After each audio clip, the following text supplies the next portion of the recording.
the big one with the splitting of the sea. So it says that God did not lead them through the way of the land of the Plishtim. The question is why? Everything is in the Torah. It's like little secret codes. Like you have Bible codes, but they don't get it exactly right when they say Bible codes. It's not exactly accurate. So here I feel like it's there's little hints, there's little subtle hints, and that we're supposed to catch up on what's going on. So here's what happened. As we mentioned, I think last time, we spoke about the tribe of Ephraim. And we said that they had made a mistake, and they said, listen, we're done with being stuck in Egypt. We're getting out of here, and we're going straight to Israel, because that's where we're supposed to go. But it was not time. And they knew that if they would leave, they knew that they would not survive the desert, because no one could survive the desert. And the Jews only survived the desert because God was with them. And God made this huge pillar of smoke at night, so it was protecting them from all of the different crazy animals that you can't even imagine in a desert, and also the freezing cold. And then also we had the cloud in the daytime, or the sandstorms, or people don't even realize, like, yeah, that really happens. Like, you have a snowstorm, you have a sandstorm. And we're like, what? I never heard of something so crazy in my life. What do you mean, a little bit of sand? And they don't realize it's like enough sand to, God forbid, kill someone. So here's what happened to them. This part of this tribe of Ephraim came out early. So we're going to be warriors of God. We want to get out of here. We want to take, these were like a military age. They left, and if the Jews went along their route, they are going to bump into their carcasses, their skeletons, their bones. Imagine this very fragile nation, the slave mentality, breaking, they're so fragile right now. They can't imagine. It's like a person who's already like on edge, and then someone comes into their house and goes, boo, and they just go crazy, like, what happened? So here it's much more intense. Already they were like basically holding onto God's skirt and saying, okay, God, we can't do this. So he sent them in a different way. And therefore it mentions God did not lead them through the way of the land, to show us that he was trying to comfort them. He was trying to, you could interpret the way lead also in the sense of comfort. So here he was trying to like gently take them away from what they could have seen. And I think that was also God showing them kindness, because it's a kind way not for them to have seen that happen. So we see that there's a lot of kindness to God, even though we had the hand of God, at the same time, we imagine this hand of God, but it's really, that's just put into human terms. Reality, God loves his people. He wants to make this world, the whole world, all of the nations. He wants everyone to be on the same page of doing the right thing. So that's also important to him.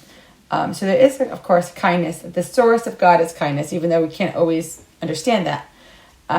It says God led the people about by way of the desert, and that shows us that he wanted to first give them the Torah and then bring them into the land. And the best part to give the Torah is where no land can claim it as theirs. A desert belongs to nobody. And so that's a way of, a spiritual way of giving the Torah, is like you're giving it to everyone, but nobody at the same time, because no one really can claim that land of the desert. So, in point, and I think this is really helps us understand something, that when we think of the well of Miriam, what comes to mind? You think, oh, they were thirsty. Miriam, she was such a holy person. She, God felt bad for the nation, and they gave the well of Miriam. And it was like this well that traveled along with them. That's how we imagine it. But in reality, it's much more than that. First of all, it's given to Miriam. She was the person that inspired all of the people to come back. Even as a little girl, she was like, Dad, you have to remarry Mom. All of the men, when she found out Moses was not with his wife, what are you doing, Moshe? That's why she got leprosy, because she's like, come on, let's all be together. Let's all be in harmony. Let's all have this beautiful peace. And Hashem rewarded her, because she was the one that held the mikvah. And why were they complaining afterwards when the veil was gone? Because they didn't have everything that they were so used to at their fingertips. Eventually, after she passed away, then they cried out to God and they got the well of Miriam again. Of I guess you could say the essence or the rope or, this bond connection where they can have purity. And so there's purity for leprosy. If you get leprosy, you have to go into the mikvah, right? You have to go outside the court and then they go immerse in the mikvah, and afterwards they're able to be with the people. And they get that if they say lashon hara, if they say evil speech, that's what happens. It can even affect their houses. So it's a very, very serious thing, which we can't even understand that. Yeah, we can't understand that nowadays. There's no concept we can understand. A house has leprosy, a person has leprosy. We can't understand that. But this is what happened. And the men, as we know from the high priest, which I think a lot of people don't realize, they always think, oh, it's the woman, it's us women. We are having to go to mikvah. What do the men do? But it's not true. Men every single day go to the mikvah. But a woman, she goes to the mikvah once a month.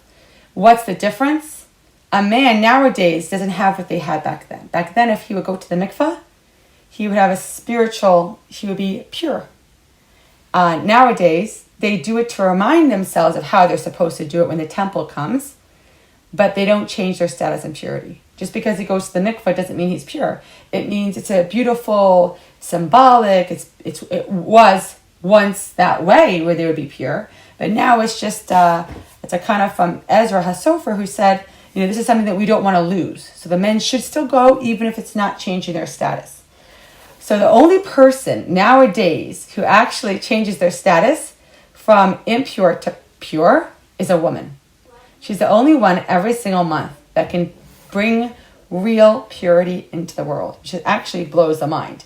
And so the only person who really deserved this and earned this was Miriam, because she kept from this little child saying, we have to continue the Jewish people. Not just having boys or not having boys, and not just having girls or not having girls. We need the whole unit, the family unit. And so this is something really beautiful about Miriam, and therefore she had this gorgeous well of Miriam where people cannot just go and drink, but that was their way of having purity in this desert, which was so important to them. So they didn't lose that. And they're explaining that there's something really beautiful about someone having bread of heaven, where you have to rely every single day. They used to go out of their houses and they would collect this little food that was almost looking like a porridge, and they would collect it and it would taste however they wanted, and it was very nutritious and it was good for them, and they didn't need anything else. Of course, they complained, I want the quail and I want this and I want that. They didn't need it. And I realized it's the same exact idea of a mother. She really represents down here a part of God. As we know, there's the Shekhinah. She represents the feminine energy of God. And so she has this ability to really express into the world bread from heaven, which is nursing. So we're used to what we set up nowadays. We call it the Beis Din, the court. There's 3 rabbis. You can't even imagine what 70 rabbis would be like. And I can tell you 3 rabbis, it seems a lot. Just it seems like a whole production, a whole to-do. So absolutely, there's something about that. We think the idea of mikvah, especially nowadays, it's only for women, and it's just treating her in a negative way, and they just wanted to make it all beautiful again. So to make it look like, oh, it's not so bad. But reality is the whole world did this. The whole world, even Adam, the first man who was a non-Jewish, went to the mikvah. So we see it's a whole point of the world that people do go to the mikvah, and this is how God intended for someone to be pure, is that they go to the mikvah. But men, sadly, cannot be pure nowadays to the extent of how it was. And the only one, which is, it makes sense, the foundation of the home, the Jewish woman, she goes to mikvah and she brings purity to her house. Because without her, a sad point if you think about it, we're in exile, we don't have purity, and the only one who can do it is the foundation of the home. And as we said, the nations of the world, the week of the period, back then, they wouldn't touch her. They wouldn't touch each other. And we know this from the Gemara stories of how this woman, this rabbi's daughter was taken. I think it was Rabbi Chia? I'm not sure. his daughter was taken to the place, the prostitute house.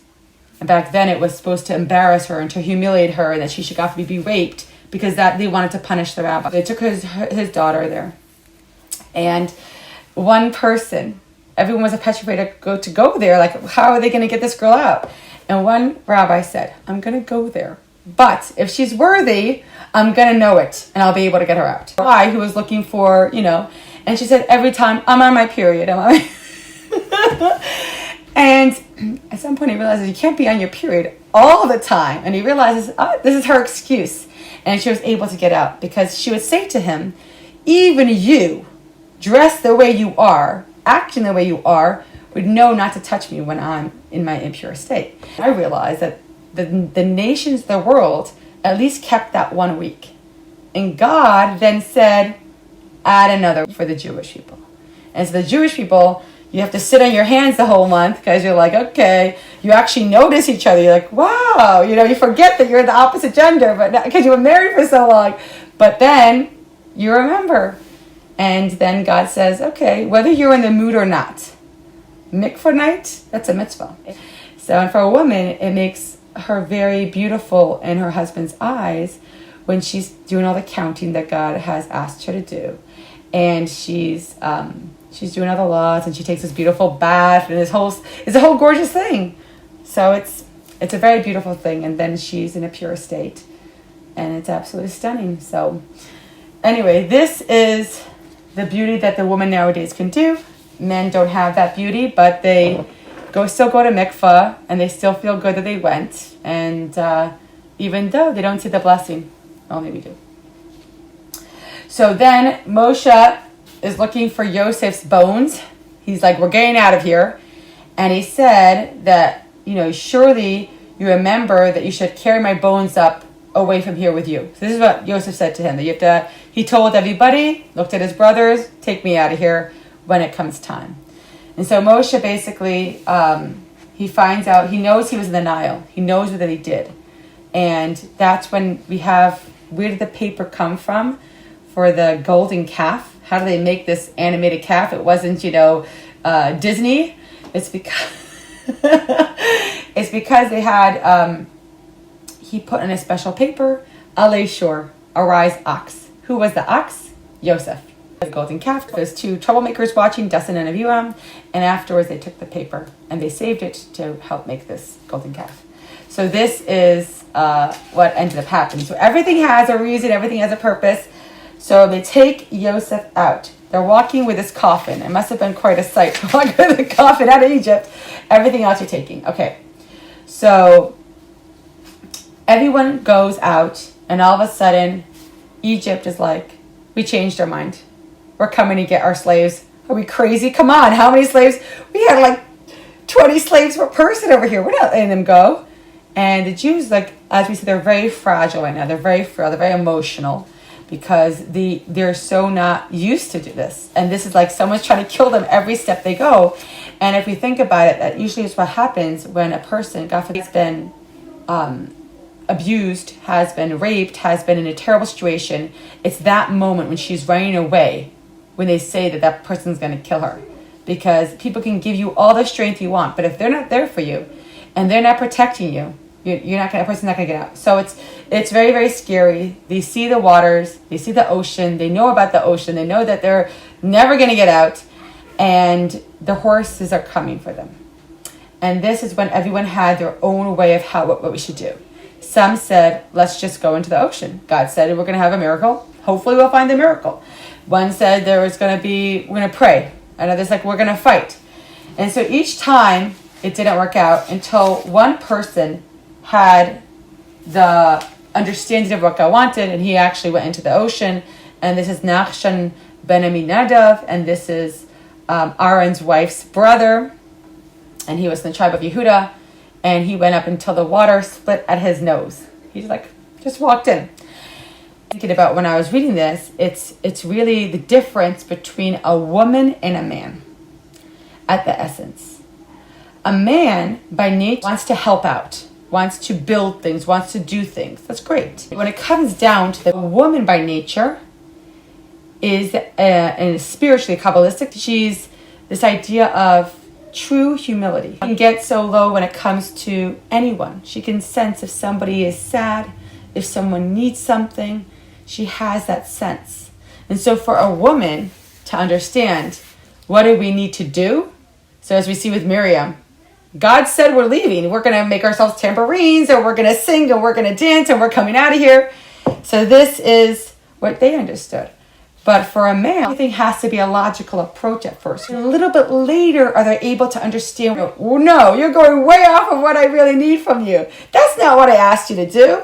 That's the difference between the man and the woman. And so here we see the man's approach, where I think you could say the closest person to a woman was Moses. I was thinking about that for a veil, but that's because of his holiness. And we see that it was truly the idea of batal, of humility and of humbleness. And that is really what we see with the woman, that they had this approach. They didn't need to have the golden calf. They didn't need it in between. Like, we don't touch our jewelry. We need God. So it's a different approach. So we see that this is what happened. But the woman's perspective, they wouldn't do this. This is not a woman's perspective. This is what the men were all thinking of, how we can cross the sea. How are we going to live? How are we going to help our families? And eventually the sea splits. And it splits in a way, they say, into the 12 tribes, which would have been really cool to see. And not all of the action before that, but it would have been really cool to see the beautiful, and so then they see, as they're walking through, they're able to get some food, which you all think about, what are they eating the whole time?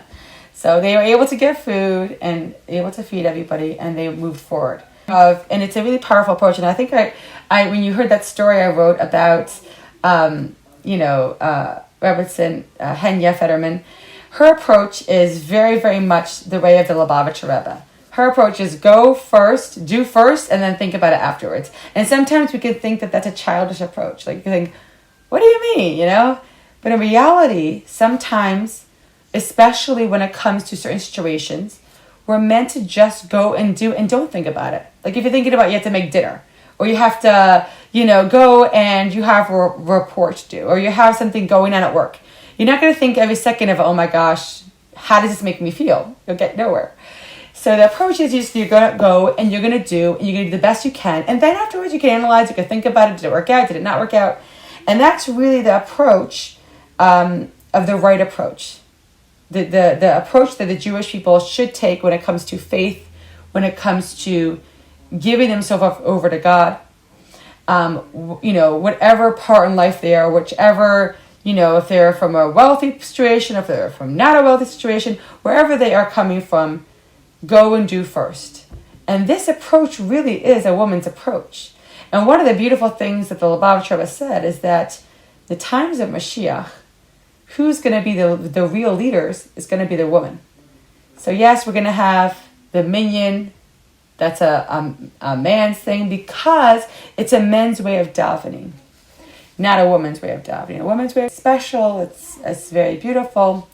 But she has a much more deeper way of davening. She doesn't need to have men or women near her, because because when God wants us praying to him, we're meant to get deep. We're meant to think, okay, God, to imagine that God is there. For a man, it takes all of his 9 other guys to really imagine God's there. For a woman, she doesn't need that. She's already there. And so it's very, very, very powerful. And so this part of reality, this part of this new generation of how a woman can really have an impact on the world, it's happening now. When a woman, the whole world is saying, what is a woman? What, they're confused? No, because they have to remind themselves. They have to really understand that there is a greatness to a woman. And we just threw that all behind because we wanted to live in a man's world. But the reality is there's something so beautiful about a woman, and there's something so beautiful about a Jewish woman. And so we see this when it comes to each of the Torah portions, something so beautiful that we learned. We learned about Miriam. Without her, there'd be nothing. There wouldn't even be a mikvah. We see this when it comes to the approach. The woman said, we have our tambourines, we're dancing. We're not getting all upset over here. Okay, we're in slavery. Come on, it's a party. This is the approach of the women in Egypt. The men, they were devastated. The woman had to go and joke with them with the mirrors because they were so broken. Sometimes I think when a person is so low and is so like hurting, the only thing you can do is make a joke. You have to do a joke with like a silly thing. And I think this is how it worked for them. So we see the difference between the women of Egypt and the men of Egypt, that they were in a very, very different level. Obviously, that there was Moshe, who was very holy, Kohen Gadol. But we also see that the Kohen Gadol, which is Aaron, in order to be a Kohen, it's not like a priest nowadays. As we think of a priest, we think holy, the Catholic religion or the Christian religion, like you don't get married. But in the holiest, all of the nations of the world, at some point when they took the Jews out of Israel, and there's always a little bit left, there's always the remnants left, but they say King Achashverosh, the Purim guy, what was he wearing that was really so heartbreaking to the Jews? Not only did he have all of their vessels, which they say actually it's a copy of the vessels because they were hidden underground, but they say that he wore the high priest's garments. That to them, this is Achashverosh, Darius the First. Darius the First, he was in charge of 120 countries at the time. This is known as Persia, which is nowadays, I think, Iran, Iraq, Saudi, probably all that little area. Because to them, to the world, this was holy. This was special. If you were this, you were something. So he is wearing these, he's feeling holy. But what's special about the Kohen Gadol for real is that he is holy. He was holy, obviously, and one day again he'll be holy when we have the right Kohen Gadol. Be married and in that state to be Kohen Gadol. Because if he wasn't married, he couldn't be. He didn't have everything. He had to have all of the different things that makes up a Kohen Gadol. And so even if he had the lineage and he had the practice and he was told, you're going to be the Kohen Gadol. But if he's not married, he's not the Kohen Gadol. So it's just something to think about. There is something very important in the life of a Jewish home, that there has to be the married couple. So that's something that people don't realize, but that is important. Okay, so then we get to, of course, the Egyptians die in the sea, and they go on dry land. It returned to its strength as it did on the third day of creation. So I thought that was really interesting. So it basically, Egypt failed that day. Something that they're all singing, right? Of course, as Rabbi Elazar interprets the Torah's description of Israel's song to say they did not merely affirm Moshe's song with a refrain, but repeated his words themselves. So why do they do that? Because each individual Jewish person was internalizing Moshe's words. And why was that important? Because when there is someone above you, right? When there's someone who's your rabbi, your mentor, someone you're learning from, at that moment, a person has this humility and they're willing to listen and they're willing to learn. And that's very, very important, especially as we know in the Jewish religion. It's really important that there was Moses and they're listening to Moshe's words first. So they're listening to what he has to say, and then they're kind of taking their own prayer or their own song that's coming from their heart because they heard his song first. And so that's really how it was. Yes, they were singing together in harmony, but at the same point, they were also listening to their rabbi. So that was important because it's something that men have more of a struggle with that than women do. As we know, that for a man, they have to remind themselves that there is someone above them. That's where they wear the yarmulke. That's where the wife has to constantly let him know that he's not in charge. But it is important for a woman naturally. She doesn't need this. She's very much like Moses, where, they say, listen to her voice. We know that goes through all generations. There's something really powerful and special that a woman does give to the family, to the table. Physical stuff that she could put on the table, but there's so much more that goes on, that advice or things that she feels or senses that, her husband asks her, what do you think about this or what do you think about that? It's because she does have this, woman's intuition. She does have something more than just, what meets the eye. And so I feel like that just like we have the rebbes, or rabbis or mentors that we look up to, the foundation of the home, as much as we have the men guiding the family in some areas, we also have the foundation of the home. She's also guiding, and it's together, this unit. Kabbalistically, they say that it's the two different types of lights that come together to make this beautiful harmony in the home, which has an impact in the world that we cannot see because we don't see what happens spiritually. So this is something that's really absolutely beautiful, that the men were listening to their rabbi and they were trying to, waters were bitter, except until we had Miriam as well. They saved the bread of heaven, they say, and that's the man for many generations. Right, not for the next day, but they actually were able to save it to preserve it for generations. So I guess that little sample, and it didn't go bad, and they say they saved it. I'm assuming it's with everything else buried, underground. So I wonder where exactly it is. I have no idea, but somewhere, I guess you could say somewhere in Israel it's buried. So, and Amalek, for everyone knows, is not just this bad nation that bothered them when they were right out of, they were in the slave mentality, finally freed, finally, able to help themselves stand on their own 2 feet. And Amalek comes in and he cools down the waters. Everyone was so impressed. Look what God can do. It's amazing. No one's going to touch them. No one's going to bother them. Amalek comes and says, oh yeah, I will. And that's the whole idea, that he creates this doubt. He creates this coldness, this, it's not really going to be so great. It's not really going to be so well. It's almost like the first situation that a person has where they bump into something and they say either it could be great and amazing, or we could choose to think it's going to be terrible and horrible and nothing is going to be great. And that's the mindset. Which one are you going to choose? And so if you already said, I'm choosing what's right, I'm choosing what's good, and I'm having a positive outlook, and that Amalek is like that little back of the head, it's like that little mosquito going, I don't know. And it's hard. And then we say, is it really going to be this way? But obviously, they say if you think positive, it will be positive. And there's a reason for that, because we don't see what goes on behind the scenes. And when you have faith and you are making yourself a godly vessel, then God helps. And so the nations were thinking, yeah, it's going to be easy to defeat the Jews. And war broke out, and they're holding up Moshe's hands. Okay, and it must look funny. Okay, this guy's an old guy right now. And they're holding up his hands, and that's when they start winning.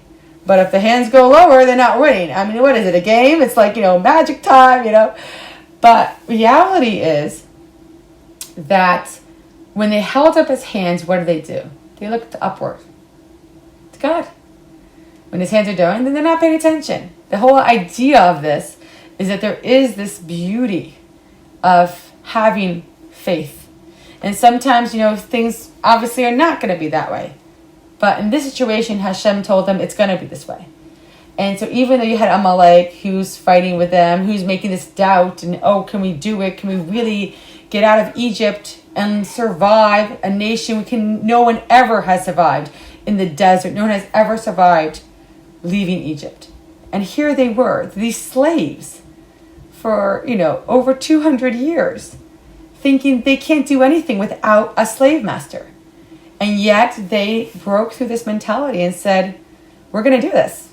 God's with us. That, for a regular person in a good situation, makes sense.